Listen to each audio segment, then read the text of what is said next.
El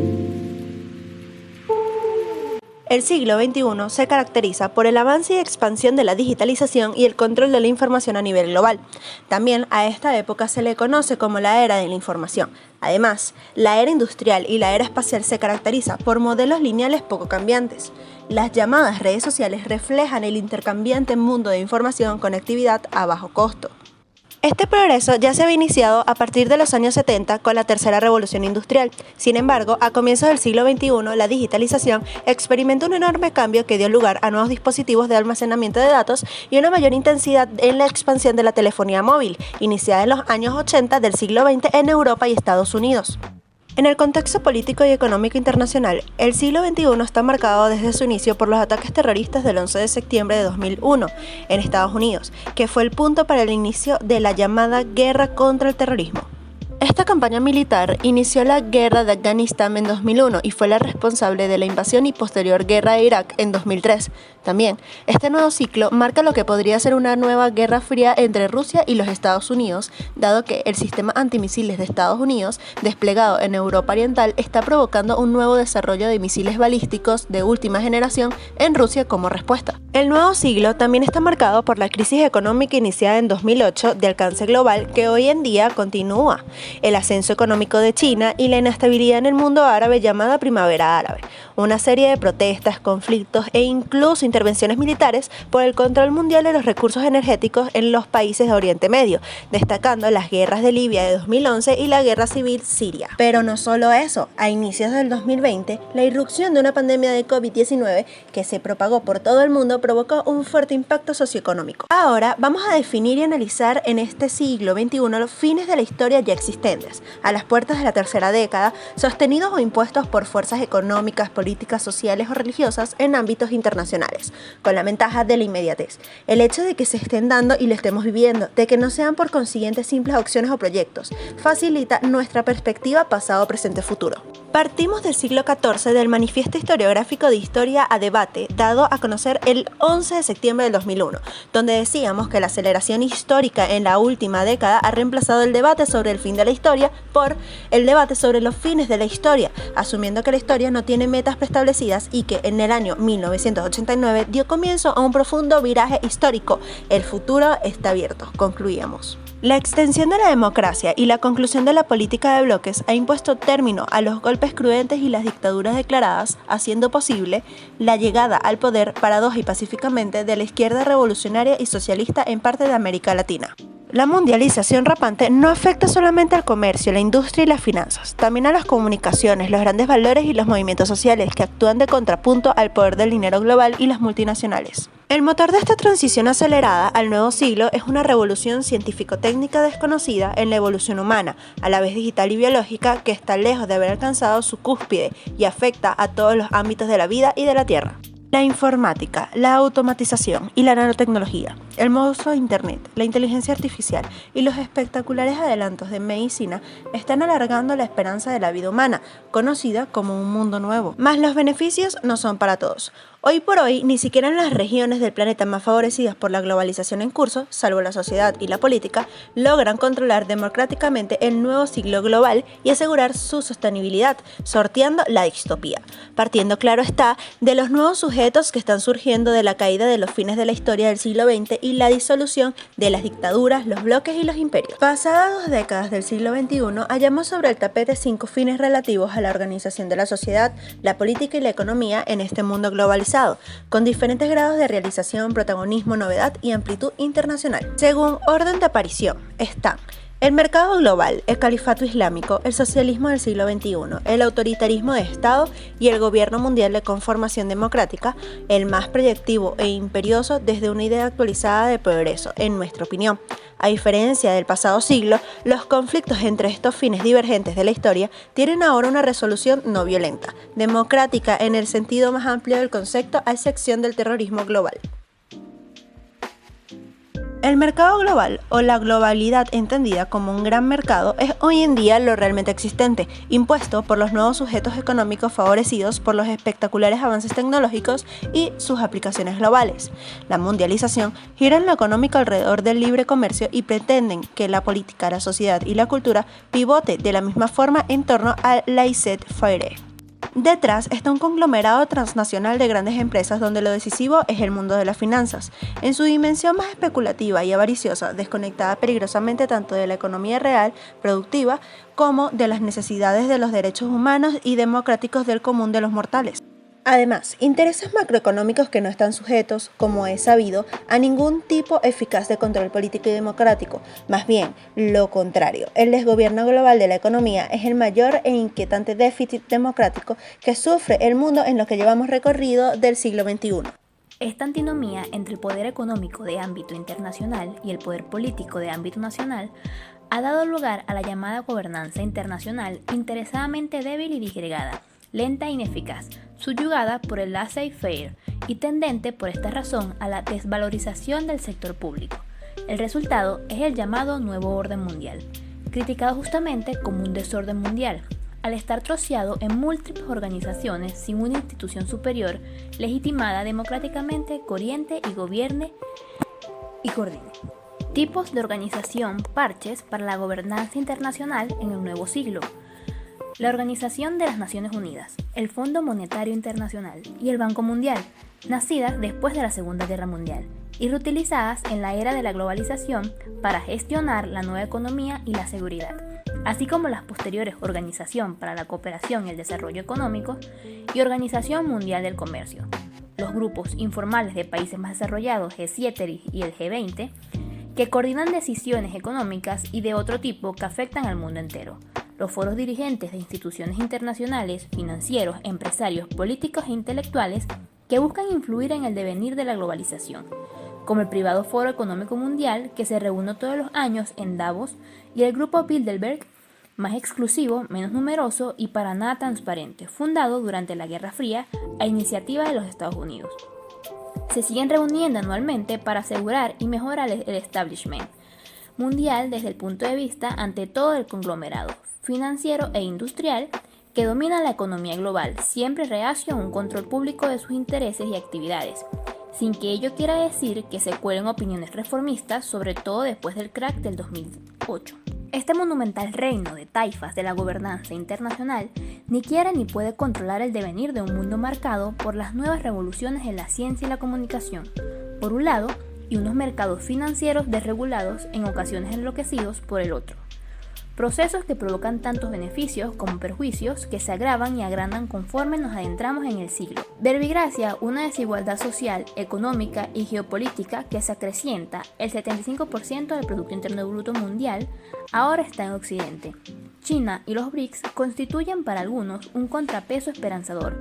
pero no suponen desde luego una alternativa a Occidente, más democrática para un mundo más humano y ecológico. Mientras tanto, la generación joven sigue sin futuro y el África subsahariana sufre ya crisis alimentaria, hambre, pandemia y pobreza, que se irá expandiendo a otras zonas pobres del planeta si no hay pronto un cambio real de rumbo en la política mundial. La mejor prueba de carácter caótico, desordenado en intereses de unos pocos del mercado global es la crisis económica del 2008, provocada por el capital financiero emparentable a lo que fue la crisis de 1929 y seguida de una gran recesión, que dura una década interminable. Esta primera gran crisis de la economía del siglo XXI, coadyuvada por una endeble, segmentada y subalterna gobernanza global,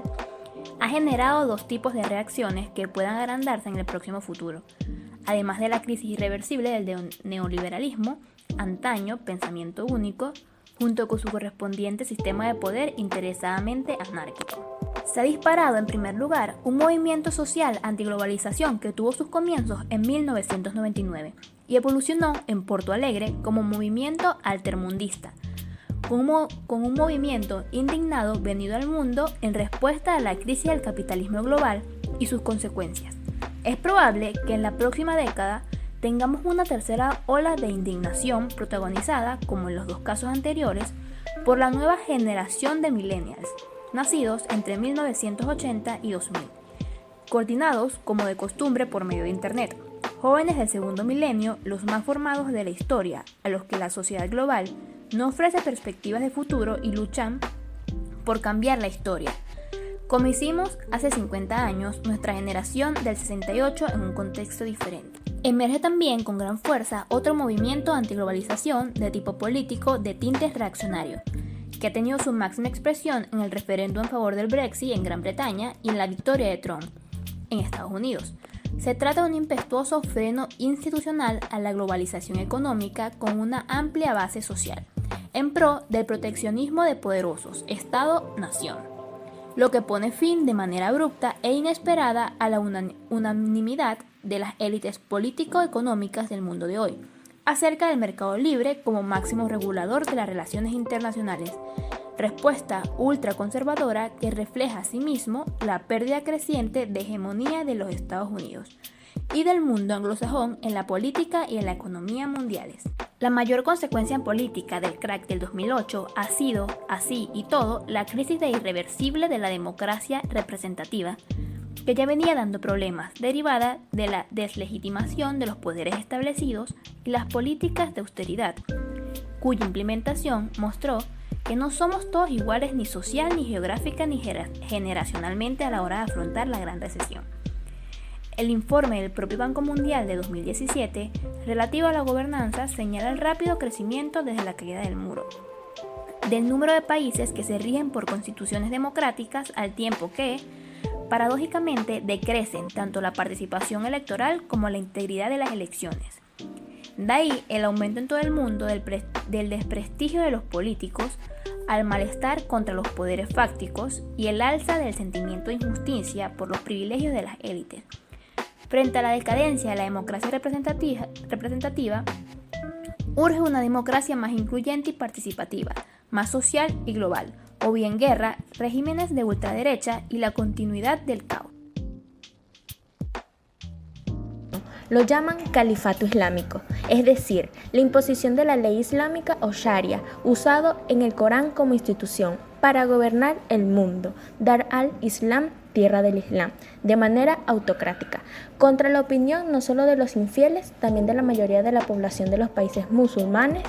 Buscan implantar por la guerra y el terror una visión totalitaria, violenta y sesgada del Corán, aprovechando que el auge de la religión islámica, un 73% en el 2050, y el peso de la corriente salafista. El islamismo fundamentalista es igualmente un fenómeno paralelo a la globalización, que se agudiza por los efectos funestos de la última crisis en el oeste y en sur, en los países más perjudicados por la mundialización.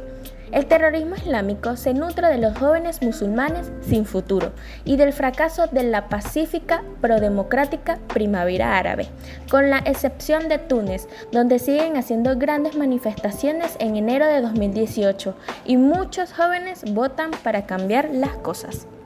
El impacto global del califato, tanto en Oriente como en los países occidentales, se explica también por la globalización de las comunicaciones, las intervenciones desafortunadas de Occidente en el Oriente Próximo y, por supuesto, la inexistencia de un gobierno mundial democrático que extienda los beneficios de la globalización a todo el mundo.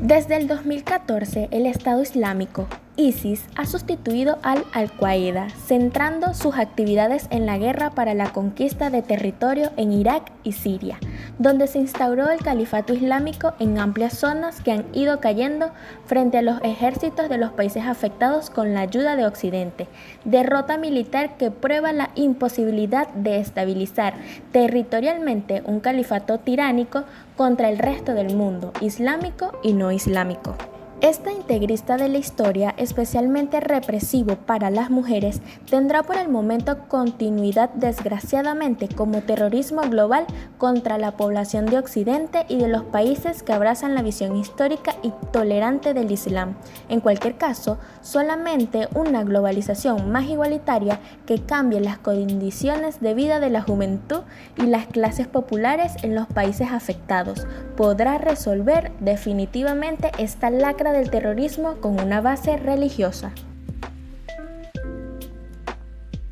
Otra respuesta a la globalización desigual en un contexto de gobiernos de izquierda en América Latina es el autoproclamado socialismo del siglo XXI, objetivo de la historia presente en América del Sur a partir de las victorias electorales de Hugo Chávez en 1998, seguido después por Evo Morales en el 2005 en Bolivia y Rafael Correa en 2007 en Ecuador, con el sostén de sendos movimientos sociales que dieron paso a nuevas formaciones políticas. Todo ello pese a la endeble tradición democrática latinoamericana. Lo nuevo del socialismo del siglo XXI sudamericano es el acceso al poder mediante elecciones de fuerzas rupturistas sin golpes militares que lo pudieran frustrar, como sucedió en España en 1936 y en Chile en 1973. La supervivencia futura de estas experiencias de gobierno con sus errores y aciertos y de los movimientos sociopolíticos que han sido su causa y su consecuencia dependerá de todos modos de la capacidad que tengan para asumir las reglas de la democracia, pasando a la oposición cuando los resultados les sean adversos y defendiendo fuera del poder los logros sociales conseguidos desde el gobierno, que volverían a detentar cuando la voluntad popular les sea de nuevo favorable, siempre que el contexto internacional siga siendo en Occidente favorable a una democracia. En cuarto lugar, analizaremos otra finalidad de la historia, con más pasado que futuro: la continuidad en el siglo XXI como forma de gobierno de los estados autoritarios o de tendencia autoritaria. El informe del Centro Nacional de Inteligencia de los Estados Unidos en el año de la Gran Crisis de 2008, Global Trend, pronosticó la decadencia de la democracia en el mundo, comprendiendo Occidente con pretexto interesado de que los gobiernos autoritarios iban a estar en mejores condiciones para tomar decisiones económicas globales, neoliberales, se entiende. No ha sido así, tampoco hizo falta. Por otro lado, ni siquiera con Trump en la Casa Blanca, los Estados Unidos dejan de ser una democracia donde se puede cambiar el gobierno con los votos, dentro de un orden bipartidista, ciertamente, que está desapareciendo en Europa. De todas formas, no se puede minusvalorar el hecho de que en países como China, Corea, Turquía, Egipto o Rusia existan regímenes de partido único o unas democracias formal en la práctica autocráticas y represivas. Son con cortezas residuos del pasado, reforzados ahora por el nuevo papel de los viejos estados nacionales de resistencia a la globalización, en ausencia de una autoridad mundial legítima y efectiva. China y Rusia son además potencias económicas emergentes y forman parte de los BRICS. De cualquier manera, no se puede excluir lo peor en esta tesitura histórica. Si la situación se deteriora indefinidamente, fracasan las tentativas de una globalización democrática y las crisis económicas y no económicas alcancen un punto de no retorno. En fin, muchos somos hijos de la Ilustración. No hay día que no amanezca y mantenemos la esperanza de un futuro más feliz para toda la humanidad, no solamente para unas élites cada vez más restringidas a determinados países. Y así llegamos a la quinta meta histórica, remate y conclusión de nuestro recorrido sobre los fines de la historia en el siglo XXI. Como ya dijimos, desde la Segunda Guerra Mundial se fueron acumulando instituciones y reglas de gobernanza, de forma más acelerada al calor de la globalización en el cambio de siglo. El reconocido fracaso de la gobernanza débil y fragmentada a la hora de implementar políticas eficaces a la altura de los retos presentes no deja otra opción de futuro que un gobierno mundial de verdad. En lo que va de siglo XXI, se ha alzado solicitando voces crecientes y plurales, con mayor intensidad desde 2008. Existen precedentes históricos que lo vienen demandando desde el humanismo de Dante a la Ilustración de Rousseau y Kant, a fin de asegurar la paz y la seguridad, además de los derechos humanos en el mundo. En el siglo XIX, Marx va más allá. Predica una revolución mundial que, mediante un periodo transitorio de carácter estatal y por tanto mundial, conduzca a una sociedad sin clases. En el siglo XX, Einstein pide una autoridad política común para todos los países, que acabase con las guerras, valorando la idea naciente de los Estados Unidos de Europa, la Liga de Naciones y la ONU que le pareciera insuficiente. La crisis del 2008 comporta un nuevo impulso a la iniciativa pro gobierno mundial, desarrollada al margen de los políticos de todas las ideologías y con algunas excepciones. En octubre de ese mismo año, el ex primer ministro Gordon Brown plantea la urgencia de crear una autoridad financiera global. En diciembre, Rachman, ex miembro del grupo Bilderberg, dice en Financial Times que por primera vez en su vida cree que la formación de una especie de gobierno mundial era posible. Pone incluso a la Unión Europea como ejemplo, reclama un Estado de Derecho global y adelanta que el proceso será lento y doloroso. El movimiento global de los indignados, iniciado en 2011, supondrá otro punto de inflexión. Eduardo Punset aplaude la rebelión de los indignados 2 meses después de razonar las ventajas de un gobierno mundial. En julio de ese mismo año, Joseph Days, presidente de la Asamblea General de la ONU, asevera que el movimiento de los indignados pone de relieve la necesidad de crear un gobierno económico mundial. En septiembre, la agrupación ATTAC, más influyente del Foro Social Mundial, se plantea exigir un gobierno mundial que controle los desmanes de la globalización. En octubre, el Consejo Pontificio de Justicia y Paz propone, influido sin duda por la rebelión juvenil global, un gobierno mundial y un único banco central. En noviembre, sería José Mujica, presidente de la República de Uruguay, otro de los pocos ex políticos que se comprometen con la globalización política. En 2015, sería Bill Gates quien proclame que la ONU ha fracasado y precisado un gobierno mundial para solucionar los problemas globales de la pobreza, el hambre y el cambio climático. Finalmente, en 2017, Stephen Hawking afirma un siglo después que Einstein a la revista The Times que hay que crear un gobierno mundial para que el avance tecnológico no pueda destruir a la especie humana.